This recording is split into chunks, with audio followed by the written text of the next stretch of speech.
En enero de 2026, mientras la industria tecnológica occidental celebraba otro trimestre de dominio en semiconductores de inteligencia artificial, una noticia pasó casi desapercibida en los titulares internacionales. Huawei, la corporación china, que durante años estuvo en el centro de la guerra tecnológica más intensa del siglo XXI, anunció oficialmente su entrada en Corea del Sur, pero no lo hizo de la manera esperada. No presentó sus teléfonos insignia, ni desplegó campañas publicitarias masivas. En su lugar, ejecutó un movimiento que, según analistas especializados en estrategia corporativa asiática, podría redefinir cómo las potencias tecnológicas penetran mercados hostiles sin disparar una sola alarma regulatoria. Huawei confirmó que llevaría armonios a territorio surcoreano, pero con una condición que sorprendió incluso a observadores veteranos: el sistema operativo que la compañía había desarrollado durante años como su alternativa a Android ya no sería formalmente propiedad exclusiva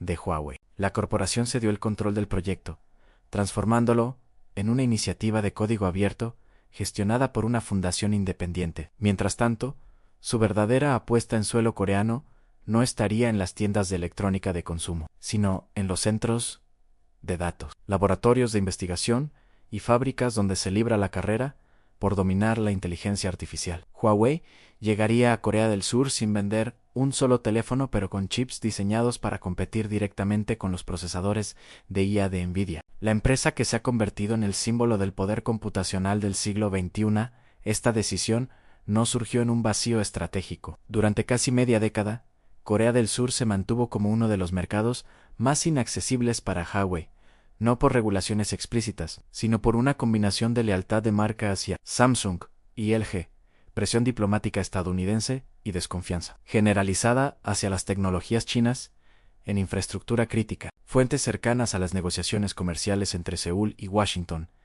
han señalado repetidamente que el gobierno surcoreano, aunque económicamente dependiente de China, ha mantenido una postura de cautela tecnológica alineada con sus alianzas militares occidentales. La entrada de equipos Huawei en redes 5G fue bloqueada informalmente, y los smartphones de la marca nunca lograron más que una presencia marginal en retailers locales. Sin embargo, observadores del sector tecnológico asiático comenzaron a notar, a partir de 2024, un cambio sutil pero significativo en el discurso corporativo de Huawei. La empresa dejó de insistir en su expansión directa en mercados occidentales o alineados con Occidente. En su lugar, comenzó a enfatizar conceptos como ecosistemas abiertos, colaboración descentralizada y soberanía tecnológica compartida. Términos que, en el contexto de la geopolítica tecnológica actual, funcionan como eufemismos de una estrategia mucho más sofisticada: a penetrar sin parecer invasor, influir sin poseer, controlar sin gobernar. El punto de quiebre llegó cuando Huawei tomó la decisión que muchos dentro de la industria consideraron irracional desde una perspectiva de propiedad intelectual tradicional. En lugar de mantener Harmonies como un activo corporativo exclusivo, la compañía transfirió formalmente el sistema operativo a la Fundación Open Harmony, una entidad que opera bajo principios de gobernanza colaborativa similares a los de la Fundación Linux. Según declaraciones oficiales, la medida buscaba acelerar la adopción global del sistema y permitir que desarrolladores, fabricantes y gobiernos de todo el mundo contribuyeran y personalizaran el código sin depender directamente de Huawei. En la práctica, esto significó que Harmonious dejó de ser un producto chino en el sentido legal y corporativo, convirtiéndose en una plataforma técnicamente neutral, gestionada por una comunidad internacional, aunque con raíces profundamente arraigadas en la infraestructura tecnológica y el talento de ingeniería chinos.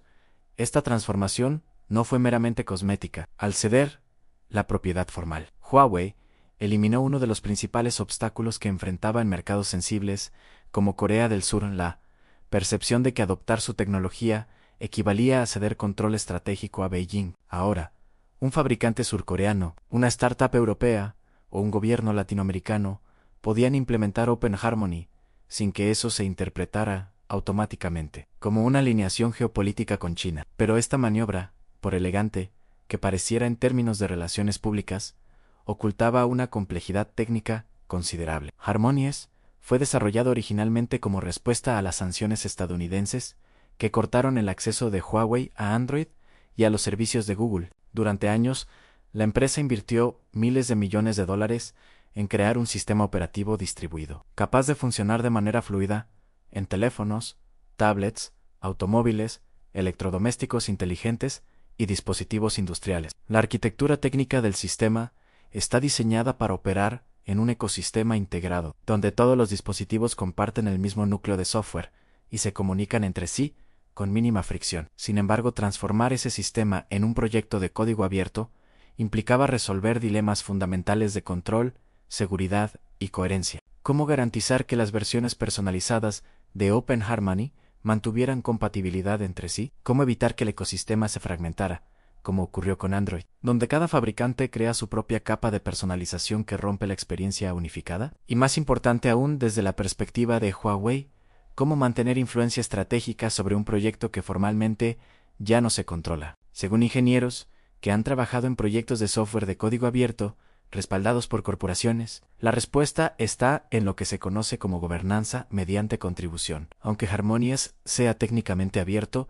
Huawei sigue siendo, por amplio margen, el mayor contribuyente de código, el principal financiador de la fundación y el actor con más ingenieros dedicados al desarrollo del núcleo del sistema. Esto significa que, en la práctica, las decisiones arquitectónicas clave, las prioridades de desarrollo y la dirección técnica del proyecto siguen estando fuertemente influenciadas por los intereses estratégicos de la corporación china, no mediante control legal directo, sino a través de peso técnico y capacidad de ejecución. Es una forma de poder más sutil pero potencialmente más duradera que la propiedad tradicional. Además, al liberar el sistema bajo una licencia permisiva, Huawei se aseguró de que cualquier mejora o innovación desarrollada por terceros pudiera ser incorporada de vuelta al ecosistema principal, creando un círculo virtuoso de contribución que beneficia desproporcionadamente al actor con mayor capacidad de integración a la propia Huawei. Esta estrategia de software, sin embargo, representa solo la mitad de la ecuación. La otra mitad, y posiblemente la más crítica desde el punto de vista geopolítico, es el hardware. Porque si bien Huawei decidió no llevar sus smartphones a Corea del Sur en 2026, sí confirmó que introduciría en ese mercado su línea de procesadores especializados en inteligencia artificial, desarrollados bajo la marca Ascend. Estos chips están diseñados específicamente para entrenar y ejecutar modelos de aprendizaje profundo, la tecnología que actualmente impulsa desde los asistentes virtuales hasta los sistemas de conducción autónoma y las plataformas de análisis financiero. Y aquí es donde la maniobra de Huawei adquiere dimensiones que van mucho más allá de la simple competencia comercial, porque los procesadores Ascend están posicionados como alternativa directa a las GPU de Nvidia, la empresa estadounidense, que ha alcanzado una valoración de mercado superior a $3 billones, gracias a su dominio casi total del mercado de aceleradores de AI. Nvidia controla, según estimaciones de firmas de análisis de semiconductores, más del 80% del mercado global de chips especializados en inteligencia artificial. Su arquitectura CUDA se ha convertido en el estándar de facto para desarrolladores e investigadores, y sus GPU serie H y A se consideran indispensables para cualquier organización que aspire a competir en el desarrollo de modelos de lenguaje, visión computacional o IA generativa. Esta posición dominante le ha otorgado a Nvidia, y por extensión a Estados Unidos, un poder de veto estratégico sobre quién puede y quién no puede desarrollar capacidades avanzadas de inteligencia artificial. Controlar la cadena de suministro de chips de IA equivale a controlar la infraestructura del futuro tecnológico, y Washington ha utilizado esa ventaja de forma deliberada, bloqueando la exportación de procesadores Nvidia avanzados a China y limitando el acceso de empresas chinas a tecnologías de fabricación de semiconductores de última generación. Huawei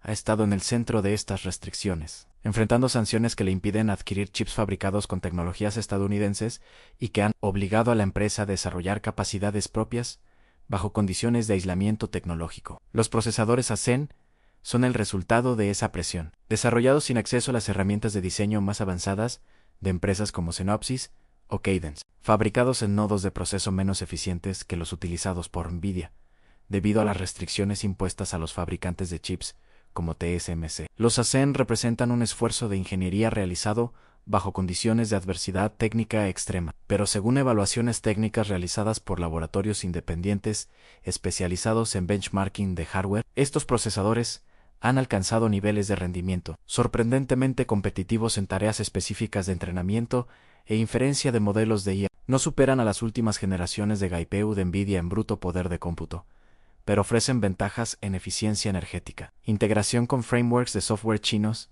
y, sobre todo, disponibilidad en un mercado donde los chips occidentales están restringidos o sujetos a controles de exportación impredecibles. La decisión de Huawei de llevar estos chips a Corea del Sur, un país que alberga a Samsung y SK Hynix, dos de los mayores fabricantes de memoria y semiconductores del mundo, no es casualidad. Fuentes de la industria surcoreana han indicado que la entrada de Huawei no está dirigida al mercado de consumo masivo, sino a segmentos específicos en startups de inteligencia artificial que buscan alternativas económicas, a NVIDIA, centros de investigación que desarrollan modelos especializados y no requieren la última generación de hardware, y sobre todo empresas que operan simultáneamente en China y Corea del Sur y necesitan compatibilidad de infraestructura entre ambos mercados. La estrategia parece diseñada para aprovechar una grieta cada vez más visible en la alianza tecnológica occidental, el costo creciente y la disponibilidad limitada de chips de IA avanzados, combinados con la presión económica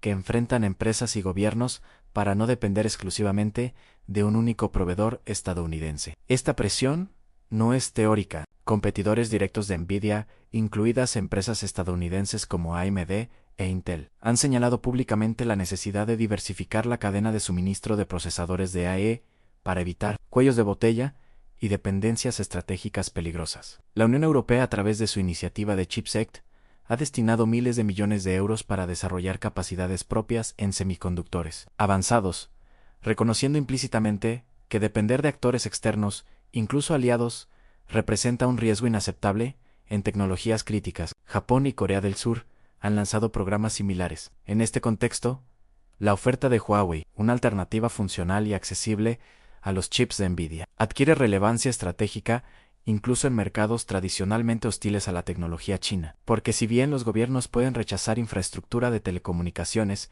China por razones de seguridad nacional, resulta mucho más difícil justificar el rechazo de procesadores de AI cuando empresas locales los demandan por razones económicas y de disponibilidad, especialmente si esos chips operan sobre un ecosistema de software técnicamente abierto y no propietario. El impacto en la industria global podría manifestarse en varias dimensiones simultáneas. En primer lugar, la legitimación de Open Harmony como plataforma viable fuera de China podría acelerar la fragmentación del ecosistema operativo global. Durante 2 décadas, Android e iOS han dominado los dispositivos móviles y, cada vez más, los sistemas embebidos y el Internet de las cosas, la existencia de un tercer ecosistema significativo, respaldado no solo por China, sino adoptado por actores en mercados neutrales o en busca de autonomía tecnológica, redistribuiría el poder de plataforma que actualmente concentran Google y Apple. Esto afectaría no solo a ambas corporaciones, sino a todo el entramado de desarrolladores, fabricantes de componentes y proveedores de servicios que dependen de esos ecosistemas. En segundo lugar, la entrada de chips Ascend en mercados fuera de China debilitaría la posición de NVIDIA como proveedor casi único de infraestructura de AI. Incluso si los procesadores chinos capturan solo una fracción del mercado global, su presencia ejercería presión a la baja sobre precios, reduciría los tiempos de espera para adquirir hardware y, lo más importante, desde la perspectiva geopolítica, ofrecería a gobiernos y empresas una opción de respaldo en caso de que las tensiones entre China y Occidente escalen hasta afectar la disponibilidad de tecnología estadounidense. Más allá de la industria, las implicaciones se extienden hacia el terreno de la soberanía digital y la arquitectura de poder global. Corea del Sur ha sido durante décadas un aliado tecnológico y militar clave de Estados Unidos en Asia Oriental. Alberga bases militares estadounidenses, participa en iniciativas de defensa conjunta y ha alineado sus políticas de exportación de tecnología sensible con las directrices de Washington. Sin embargo, también es el mayor socio comercial de China en la región, y sus mayores corporaciones, Samsung y Hyundai, entre ellas, dependen críticamente del mercado chino para su rentabilidad. Esta doble dependencia ha colocado a Seúl en una posición de equilibrio cada vez más precaria. La entrada de Huawei a través de software abierto y chips de IA representa una prueba de estrés para ese equilibrio. Si empresas surcoreanas comienzan a adoptar Open Harmony y procesadores Ascend, aunque sea de manera marginal, esto podría interpretarse en Washington como una señal de erosión de la cohesión tecnológica de la Alianza Occidental. Al mismo tiempo, rechazar formalmente tecnologías que son técnicamente legítimas y comercialmente competitivas expondría al gobierno surcoreano a acusaciones de proteccionismo irracional y sometimiento excesivo a presiones extranjeras. En paralelo, esta situación plantea interrogantes sobre el futuro de los estándares tecnológicos globales. Durante la segunda mitad del siglo XX y las primeras 2 décadas del XXI, los estándares tecnológicos que definieron industrias enteras, desde telecomunicaciones hasta computación personal, fueron establecidos predominantemente por consorcios liderados por empresas y gobiernos occidentales. China participó en estos consorcios, pero rara vez los lideró. Harmonious y los chips ASEAN representan un cambio cualitativo. No son simplemente productos que compiten en mercados existentes, sino infraestructuras que aspiran a definir nuevos estándares de facto. Si Open Harmony logra masa crítica de adopción fuera de China, podría fragmentar permanentemente el ecosistema operativo global, creando bloques tecnológicos diferenciados que operan bajo lógicas arquitectónicas distintas. Si los procesadores ASEAN se establecen como alternativa creíble en mercados de AE, podrían desafiar la hegemonía de las arquitecturas CU de AI ROHEM, que actualmente dominan el desarrollo de inteligencia artificial. Esta fragmentación no sería necesariamente caótica, más bien reflejaría una multipolaridad tecnológica donde ningún actor único puede imponer unilateralmente estándares globales. Observadores de política tecnológica han señalado que este escenario, aunque complejo, podría tener efectos ambivalentes. Por un lado, la competencia entre ecosistemas podría acelerar la innovación, reducir costos y ofrecer más opciones a consumidores y empresas. Por otro lado, la fragmentación podría generar incompatibilidades, duplicación de esfuerzos y la necesidad de que desarrolladores y fabricantes soporten múltiples plataformas, aumentando costos operativos y complejidad técnica. Además, en un contexto de competencia geopolítica intensa, la fragmentación tecnológica podría facilitar la imposición de controles más estrictos sobre flujos de datos, transferencia de tecnología y acceso a mercados, profundizando la división del mundo en esferas de influencia tecnológica diferenciadas y potencialmente incompatibles. Si esta tendencia se consolida, podríamos estar presenciando el nacimiento de un orden tecnológico fundamentalmente diferente al que ha prevalecido desde la globalización de los años 90. Un orden donde las tecnologías críticas no son universales, sino regionalizadas, donde la adopción de una plataforma implica una elección geopolítica implícita, y donde la interoperabilidad entre sistemas desarrollados en diferentes bloques no puede darse por sentada. En ese contexto, decisiones corporativas como la de Huawei, en Corea del Sur, adquieren peso estratégico que trasciende lo comercial. Representan pruebas de concepto para un modelo de expansión tecnológica diseñado para operar en un mundo fragmentado donde penetrar mercados hostiles requiere no fuerza bruta comercial, sino ingeniería institucional sofisticada en ceder control formal para ganar influencia sustantiva, ofrecer apertura técnica para construir dependencias invisibles, competir sin confrontar directamente. Bajo este escenario, es plausible que en los próximos años veamos a más actores adoptar estrategias similares. Corporaciones chinas podrían seguir el modelo de Huawei, transformando activos propietarios en plataformas abiertas gestionadas por fundaciones formalmente neutrales, pero materialmente controladas mediante contribución técnica mayoritaria. Gobiernos occidentales podrían responder promoviendo sus propias alternativas de código abierto, intentando replicar la estrategia,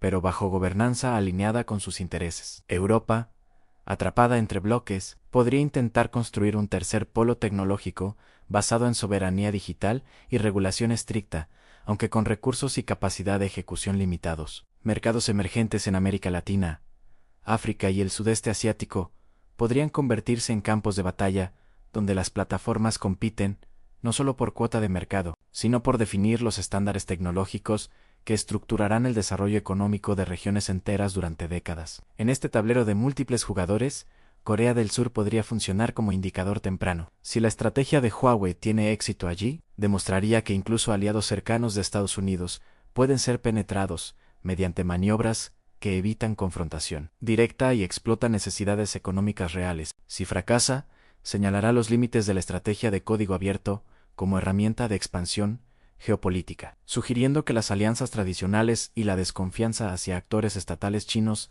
siguen siendo barreras insuperables. Pero incluso un éxito parcial podría ser suficiente para alterar percepciones y abrir puertas en otros mercados. Porque en geopolítica tecnológica, la percepción de viabilidad es tan importante como la viabilidad misma. Si empresas surcoreanas demuestran que pueden operar con éxito sobre infraestructura China sin consecuencias negativas evidentes, actores en otros países podrían sentirse más seguros para explorar opciones similares. Mientras tanto, los actores occidentales no permanecen inmóviles. Estados Unidos ha intensificado controles de exportación sobre tecnologías de semiconductores, intentando limitar la capacidad china de fabricar chips avanzados. Nvidia, AMD e Intel han acelerado el desarrollo de nuevas generaciones de procesadores de IA, buscando mantener ventajas técnicas que justifiquen sus precios premium y compensen las restricciones de disponibilidad. Google y Apple han profundizado la integración vertical de sus ecosistemas, haciendo más costoso para usuarios y desarrolladores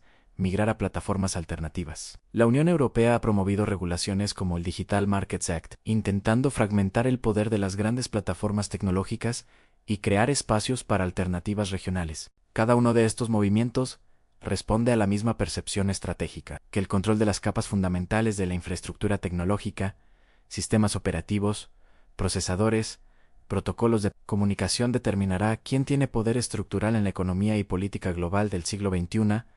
La entrada de Huawei en Corea del Sur sin vender teléfonos, la cesión de Armoños a una fundación abierta, la apuesta por chips de IA como cabeza de playa estratégica. Todo esto forma parte de un patrón más amplio de competencia por esas capas fundamentales. No se trata de vender más dispositivos ni de capturar puntos porcentuales adicionales de cuota de mercado. Se trata de posicionar infraestructuras que, una vez adoptadas, generan dependencias difíciles de revertir, costos de cambio prohibitivos y ventajas acumulativas para quien controla, aunque sea indirectamente, su evolución. Es el tipo de competencia que no se resuelve en un trimestre ni en un ciclo de producto, sino en décadas, mediante inversiones sostenidas, alianzas estratégicas y capacidad de adaptación ante cambios regulatorios y geopolíticos impredecibles. La pregunta que queda abierta no es si China logrará construir alternativas viables a las tecnologías occidentales dominantes. Esa pregunta ya ha sido respondida. Las alternativas existen, funcionan y están mejorando rápidamente. La pregunta verdadera es si esas alternativas lograrán trascender el mercado chino y sus aliados cercanos para establecerse como opciones legítimas en mercados neutrales o incluso en países tradicionalmente alineados con Occidente. Corea del Sur en 2026 representa uno de los primeros tests reales de esa posibilidad. No el único, pero sí uno particularmente simbólico, dado el peso estratégico del país, su ubicación geográfica y su papel como hub tecnológico regional. Si Huawei logra establecer una presencia sostenible allí, aunque limitada y enfocada en nichos específicos, habrá demostrado que la estrategia de penetración indirecta mediante software abierto y hardware especializado puede funcionar, incluso en terrenos aparentemente hostiles. Y esto nos lleva de vuelta al principio, a esa noticia que pasó casi desapercibida en enero de 2026, cuando Huawei confirmó su entrada en Corea del Sur sin vender smartphones. Para la mayoría de observadores,